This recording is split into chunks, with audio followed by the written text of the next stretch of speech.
Israel తాము చెప్పినట్టు వింటలేదు. Gaza మీద దాడులు ఆపట్లేదు. అక్కడున్న సాధారణ ప్రజల మీద దాడులు ఆపట్లేదు. ఈవెన్ ఆహారం డిస్ట్రిబ్యూషన్ క్యాంప్స్ మీద కూడా దాడి చేస్తుందన్నది యూరప్ దేశాల యొక్క కోపం. అక్కడ వాస్తవంగా ఐక్యరాజ్యసమితి ఇచ్చిన నివేదిక ఏంటి? వచ్చిన భోజనాలను కూడా వాళ్ళు కొట్టుకుపోతున్నారు. తీవ్రవాదులు కొట్టుకుపోతున్నారు. పాలస్తీనా హమాస్ తీవ్రవాదులు కొట్టుకుపోతున్నారు. మూడొంతులు వాళ్ళే తినేస్తున్నారు. అలాంటప్పుడు వాళ్ళ మీద దాడులు చేస్తున్నారని ఇజ్రాయెల్ చెప్తుంది. అది ఒప్పుకోరు వీళ్ళు. అవునా, వాళ్ళు తీసుకెళ్ళచ్చు. వాళ్ళతో పాటు సాధారణ పౌరులు కూడా ఉన్నారు కదా, వాళ్ళు కూడా చచ్చిపోతున్నారు కదా. సాధారణ పౌరులు వాళ్ళు మానవ కవచాలుగా వాడుకుంటారు. ఏం చేయమంటారు అంటది ఇజ్రాయెల్. నువ్వు ఆగిపోంటారు. ఆగిపోతే అదే దాన్ని అడ్డం పెట్టుకునే కదా వాళ్ళు వచ్చి చేసేది. ఎట్లా మీకేం తెలుసు, మీకే రోగం లేదు, మాకైతే సమస్య కాబట్టి అంటది ఇజ్రాయెల్.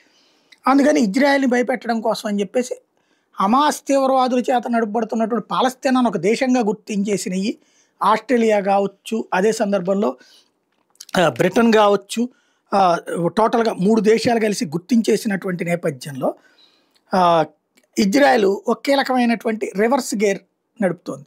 ఎదురు అటాక్ చేసింది. ఏమన్నాయంటే గ్రేట్ బ్రిటన్ని పాలస్తీనాలోని ఒక రాష్ట్రం కింద గుర్తిస్తున్నాం అంటూ రివర్స్ స్టేట్మెంట్ ఇచ్చింది.